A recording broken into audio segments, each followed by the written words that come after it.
ભોજની માળવાનો પ્રદેશ પ્રાચીન કાળથી અવંતી અથવા તો ઉજ્જૈનના રાજ્ય તરીકે જાણીતો છે. ઈસવીસન 1820માં કૃષ્ણરાજે પરમાર વંશની સ્થાપના કરી હતી. પરમાર વંશમાં સિયક, મુંજ, ભોજ જેવા મહાન શાસકો થયા હતા. ભોજ એ પરમાર વંશનો સૌથી શ્રેષ્ઠ રાજા હતો. બરાબર છે. ત્યારબાદ આપણે ગુજરાતના સોલંકી રાજા સિદ્ધરાજ જયસિંહની વાત કરીએ તો એમ કહેવાય છે, સિદ્ધરાજ જયસિંહની વાત કરીએ તો એમની રાજકુમારીના લગ્ન ચૌહાણ વંશના અર્ણોરાજ સાથે થયા. બરાબર. તેનો પુત્ર સોમેશ્વર ચૌહાણ ગાદીએ આવ્યો. એના પછી તેનો પુત્ર પૃથ્વીરાજ ત્રીજો ગાદીએ આવ્યો હતો.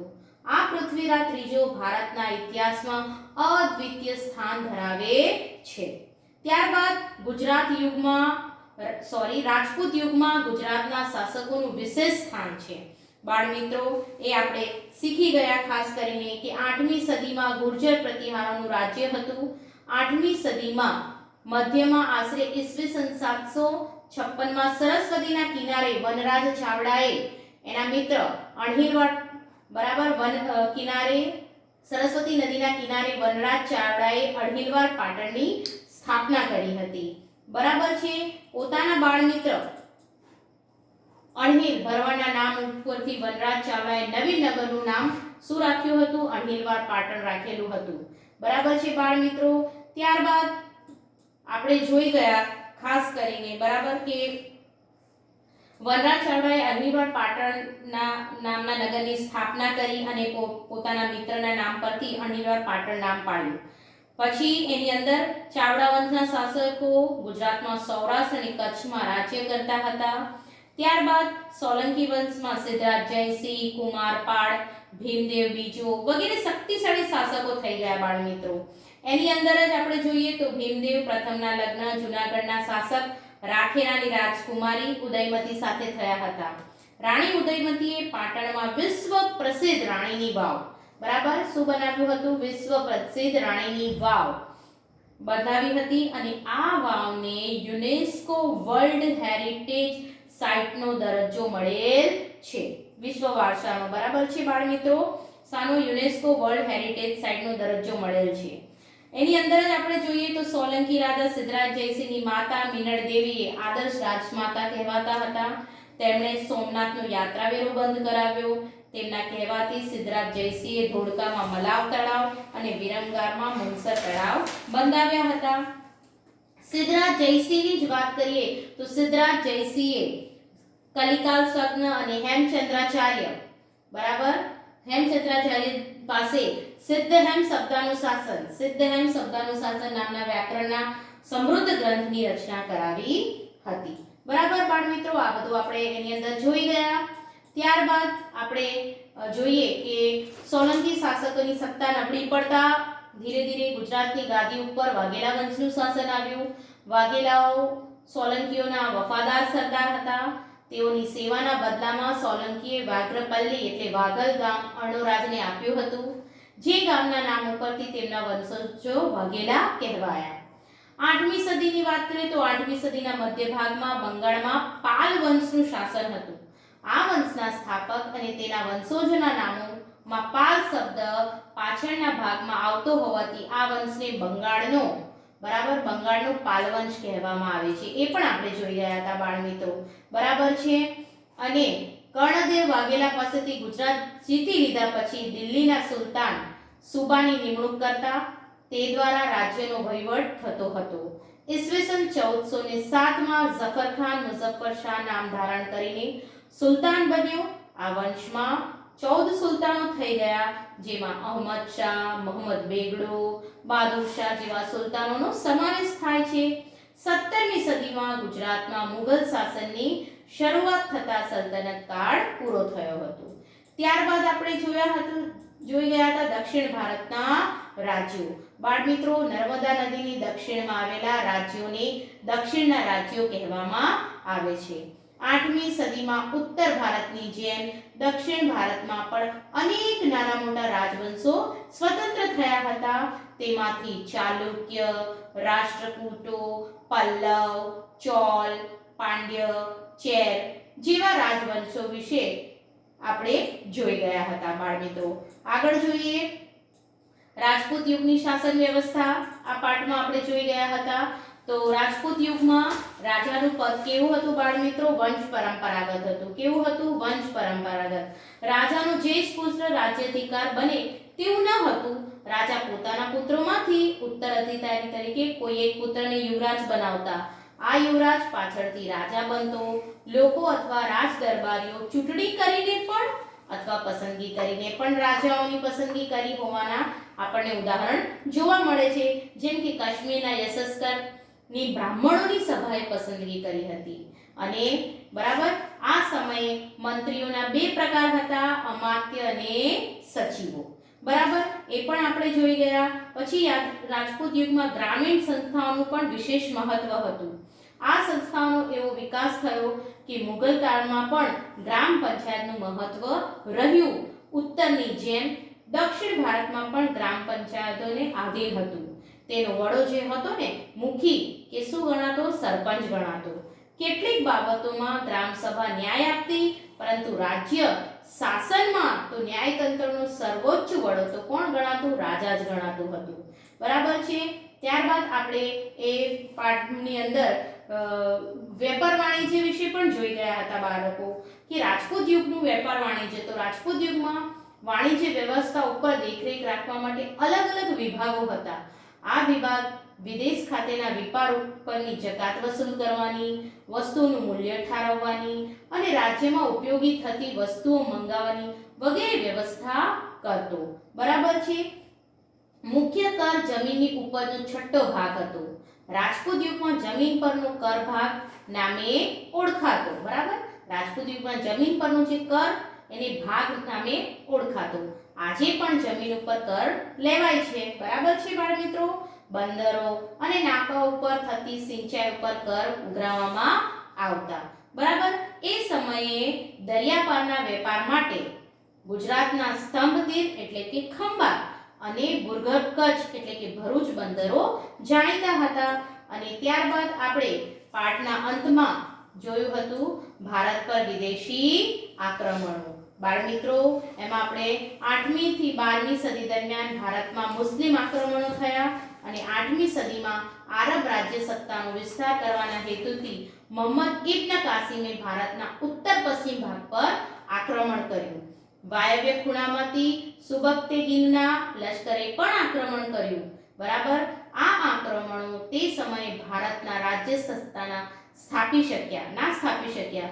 એ પછી ગઝનીના સુલતાન મોહમ્મદ ગઝનીએ ઈસવીસન 1000 થી ઈસવીસન 1026 ના સમયગાળામાં ભારતની અઢળક ધન સંપત્તિ જોઈને બરાબર કેટલીક ચડાઈઓ કરી. મોહમ્મદ ગઝનીની ચડાઈનું મુખ્ય કારણ શું હતું? ભારતની અઢળક સંપત્તિ હતી. પરિણામે 1025 માં તેણે સોમનાથ પર ચડાઈ કરી અને અઢળક સંપત્તિ લૂંટી. મોહમ્મદ ગઝનીની ચડાઈ બાદ આશરે 150 વર્ષ બાદ પુનઃ ભારત ઉપર તે જ દિશામાંથી આક્રમણ થયું. અગાઉના આક્રમણોની વાત ભારતીય શાસકો ભૂલી ગયા અને મોહમ્મદ ગઝનીના અવસાન બાદ સત્તા માટે ગઝનીમાં લડાઈઓ ચાલુ હતી અને એ સમયે સત્તા સ્થિર થઈ ન હતી. ત્યારે આપણા શાસકો આ નબળાઈનો લાભ લઈ શક્યા નહીં. પરિણામે 12મી સદીના અંતમાં શહાબુદ્દીન ઘોરીએ આક્રમણ કર્યું. શરૂઆતમાં તેને કેટલીક હાર સહન કરવી પડી. છેવટે તરાઈના મેદાનમાં તેણે ચડાઈમાં પૃથ્વીરાજ ચૌહાણને હાર આપી દિલ્હીમાં સત્તા સ્થાપી. બરાબર બાળમિત્રો. તો આપણો જે પાઠ 1 રાજપૂત યુગ, નવા શાસકો અને રાજ્યોમાં આપણે આ બધા મુદ્દાઓ ભણી ગયા હતા. બરાબર છે. હવે આપણે આપણા પાઠ 2 તરફ આગળ વધીએ. બાળમિત્રો આપણો પાઠ બીજો કયો હતો? દિલ્હી સલ્તનત. યાદ આવી ગયો ને તમને? હા, આપણો પાઠ બીજો કયો હતો? દિલ્હી સલ્તનત. બરાબર છે બાળમિત્રો. તો જોઈએ આપણે દિલ્હી સલ્તનતમાં શું ભણી ગયા. બાળમિત્રો પાઠ 2 દિલ્હી સલ્તનતમાં આપણે દિલ્હી સલ્તનતના શાસકો. બરાબર દિલ્હી સલ્તનતના શાસકોમાં આપણે ગુલામ વંશ, ખલજી વંશ, તુગલક વંશ અને સૈયદ વંશ વિશે શીખી ગયા. ગુલામ વંશની વાત કરીએ તો ઈસવીસન 1192માં તરાઈના બીજા યુદ્ધમાં શિહાબુદ્દીન ઘોરીએ પૃથ્વીરાજ ચૌહાણની સામે નિર્ણાયક વિજય મેળવી દિલ્હીમાં સલ્તનતની સત્તાનો પાયો નાખ્યો હતો અને મોહમ્મદ ગોરીના ગુલામ કુતબુદ્દીન ऐबકે આમલુક વંશનો હતો. બરાબર. માત્ર 5 વર્ષના તેના શાસનકાળમાં તેણે સલ્તનત સત્તાને જાળવી રાખવાનો પ્રયત્ન કર્યો અને લગભગ ઈસવીસન 1210 માં પોલો રમતા ઘોડા પરથી પડી જવાના કારણે તેનું મૃત્યુ થયું હતું. બરાબર છે બાળ મિત્રો. એની અંદર આપણે જોયું હતું કે ઇલ્તુત્મિશે પોતાની કાબિલ પુત્રી જે રઝિયા હતી, રઝિયાને પોતાની ઉત્તરાધિકારી જાહેર કરી હતી. બરાબર છે. ઇલ્તુત્મિશના અવસાનના થોડા સમય બાદ તેની પુત્રી રઝિયા સુલતાના દિલ્હીની ગાદી આવી, જે દિલ્હીની ગાદી આવનાર પ્રથમ મહિલા શાસક હતી. બરાબર છે. ત્યારબાદ આપણે જોયું ખલજી વંશની વાત કરીએ બાળ મિત્રો, તો જલાઉદ્દીન ખલજીથી ખલજી વંશના શાસનની શરૂઆત થઈ હતી. ત્યારબાદ આપણે જોઈએ તુગલક વંશની વાત કરીએ તો તુગલક વંશ દરમિયાન મોહમ્મદ બિન તુગલક એક પ્રતિભાવંત સુલતાન થયો અને જેણે તેના સમયમાં કેટલીક યોજના અમલમાં મૂકી હતી. બરાબર છે બાળ મિત્રો. ત્યારબાદ આપણે જોઈ ગયા સૈયદ વંશ, તો તુગલક વંશના શાસનના અંત બાદ ખિજન ખાએ સૈયદ વંશની સ્થાપના કરી હતી. બરાબર. તુગલક વંશના શાસનના અંત બાદ ખિજન ખાએ સૈયદ વંશની સ્થાપના કરી હતી. એ જ પાઠની અંદર દિલ્હી સલ્તનતની આપણે જો રાજ્ય વ્યવસ્થાની વાત કરીએ તો ઈસવીસન 13મી સદીમાં સ્થાપાયેલ દિલ્હી સલ્તનત ભારતમાં રાજ્ય શાસન વ્યવસ્થાની દ્રષ્ટિએ વિશેષ હતું. બરાબર છે. અને દિલ્હી સલ્તનત શાસનના કેન્દ્રમાં એ વખતે કોણ હતો? સુલતાન હતો. ત્યારબાદ એની અંદર વાત કરીએ તો સલ્તનત શાસન વ્યવસ્થા, જે સલ્તનત શાસન વ્યવસ્થા હતી એ કેન્દ્રીય, પ્રાંતિક અને સ્થાનિક એમ 3 વિભાગોમાં વહેંચાયેલી હતી. બરાબર. કયા કયા વિભાગોમાં વહેંચાયેલી હતી બાળ મિત્રો? કેન્દ્રીય, પ્રાંતિક અને સ્થાનિક એમ 3 વિભાગમાં આ શાસન વ્યવસ્થા વહેંચાયેલી હતી. આગળ જોઈએ તો કિલ્લા અને અન્ય બાંધકામો વિશે પણ આપણે જોઈ ગયા. કુતુબ મિનારની અને ઢાઈ દિનકા ચોપડાની વાત કરીએ. બરાબર. તો કુતબુદ્દીન ऐबકના સમયમાં દિલ્હીમાં ઇસ્લામ નામની મસ્જિદનું નિર્માણ થયું. ऐबકે બંધાવેલી બીજી મહત્વની ઇમારત જે હતી એ કઈ હતી? કુતુબ મિનાર હતી. બરાબર છે બાળ મિત્રો. ત્યારબાદ આપણે જોઈએ તો ખલજી વંશ દરમિયાન અલાઉદ્દીન ખલજીએ બંધાવેલ અલાઈ દરવાજા નામનો પ્રવેશદ્વાર, સીરી નામનો કિલ્લો, સીરી નામનું નગર તથા હોજે એ ખાસનો સમાવેશ પણ થાય છે. એ સિવાય આપણે જોઈએ કે આ સમયગાળા દરમિયાન દિલ્હીમાં અનેક કિલ્લાઓ, મસ્જિદો, તળાવો, મહેલો, સ્નાનાગારો, મકબરા, પુલો, સરાઈઓ, બગીચાઓ વગેરેનું પણ નિર્માણ થયું. સૈયદ અને લોધી વંશ દરમિયાન મકબરાઓ અને મસ્જિદનું પણ નિર્માણ થયું, જેમાં બંદે ખાનનો ગુંબજ, બડા ગુંબજ, મોઠની મસ્જિદ અને શિહાબુદ્દીનનો મકબરો મુખ્ય છે. આગળ જોઈએ બાળ મિત્રો તો આમાં આપણે આગળ ભણી ગયા વિજયનગરની સામ્રાજ્ય. બરાબર. તો તુગલક વંશના નિર્બળ સુલતાનોના સમય દરમિયાન દિલ્હી સલ્તનતના વિઘટનની પ્રક્રિયાનો પ્રારંભ થયો. બરાબર છે. તેમજ સૈયદ વંશ અને લોધી વંશ દરમિયાન આ પ્રક્રિયા ઝડપી બની. તૈમૂરના આક્રમણના કારણે પણ સ્થિતિ વધુ વણસી. આ બધી પરિસ્થિતિના કારણે ઉત્તર અને દક્ષિણ ભારતમાં અનેક પ્રદેશો સ્વતંત્ર થયા, જેમાં વિજયનગર, બહમની, માળવા, મેવાડ, બંગાળ, જૌનપુર વગેરેનો સમાવેશ થાય છે. અને હરિરાય અને બુક્કારાય નામના બે ભાઈઓએ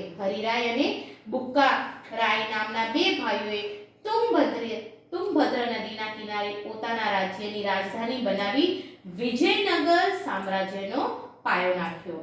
એની આગળ વાત કરીએ બાળ મિત્રો તો આમાં આપણે કૃષ્ણદેવરાય વિશે પણ શીખી ગયા હતા કે તુગલક વંશમાં કૃષ્ણદેવરાય જેવો શ્રેષ્ઠ શાસક થયો, જે માત્ર તુગલક વંશનું જ નહીં પણ સમગ્ર વિજયનગર સામ્રાજ્યનો સર્વશ્રેષ્ઠ શાસક સાબિત થયો. બરાબર. આપણે કૃષ્ણદેવરાય વિશે પણ શીખી ગયા હતા. અને અંતે આપણે જોયું હતું બહમનીનું રાજ્ય અને દિલ્હી સલ્તનતના શાસનનો અંત. તો બહમની રાજ્યની વાત કરીએ તો તુગલક વંશના સમયમાં દખ્ખણમાં ઝફર ખાને બહમની રાજ્યની સ્થાપના કરી. બરાબર. તુગલક વંશના સમયમાં જ દખ્ખણમાં ઝફર ખાને બહમની રાજ્યની સ્થાપના કરી અને અંતે આપણે જોયું હતું દિલ્હી સલ્તનતનો અંત.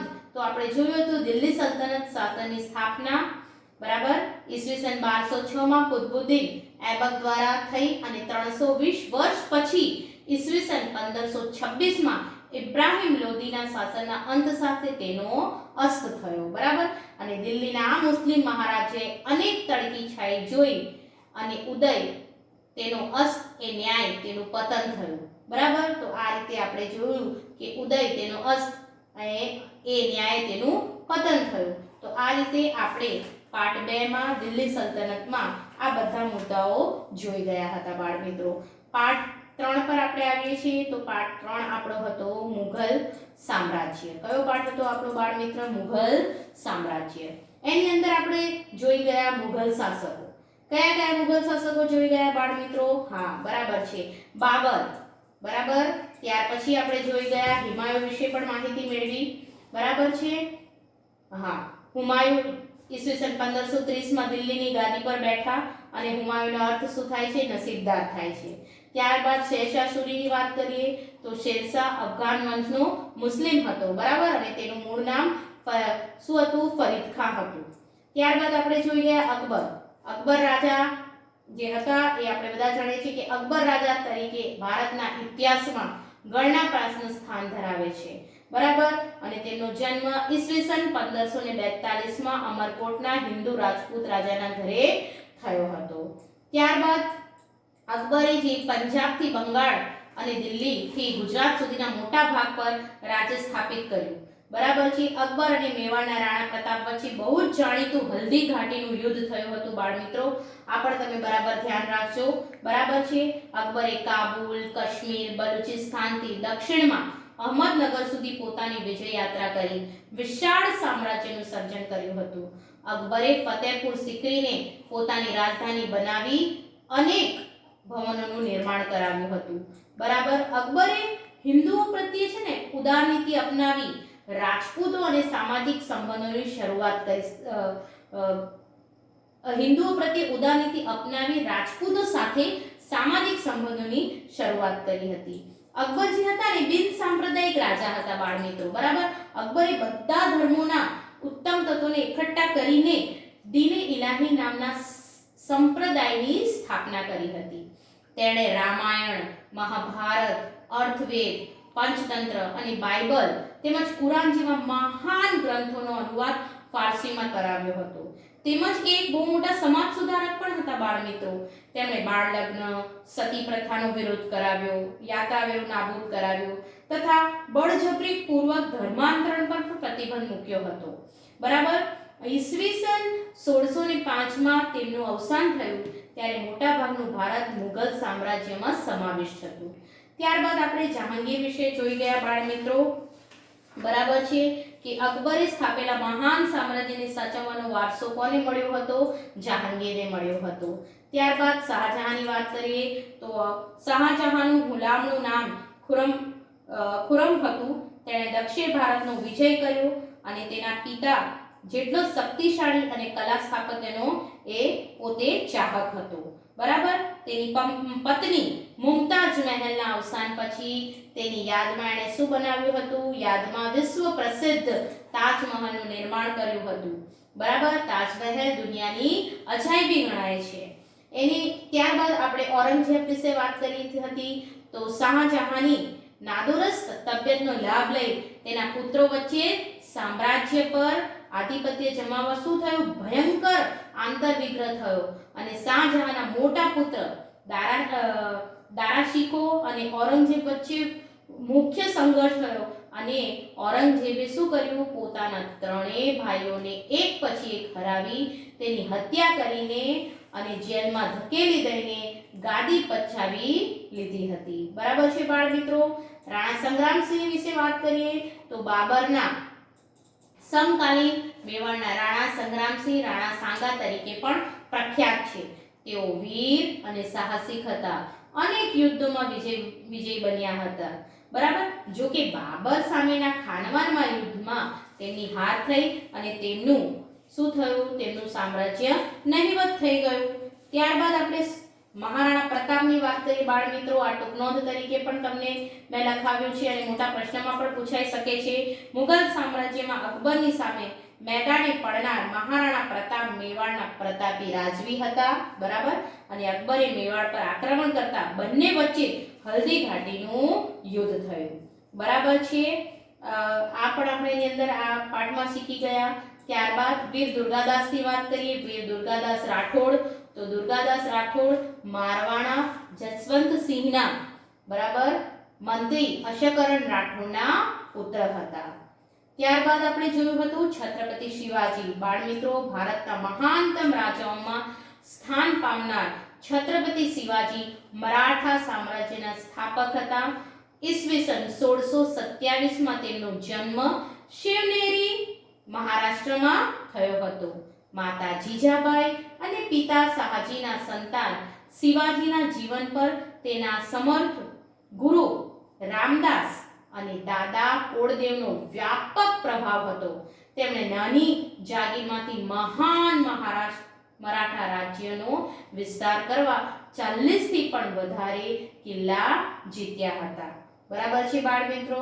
અને ઈસવીસન 1674 માં રાજગઢમાં તેમનો રાજ્યાભિષેક થયો હતો અને તે હિન્દુ સમ્રાટ તરીકે ખ્યાતિ પામ્યા.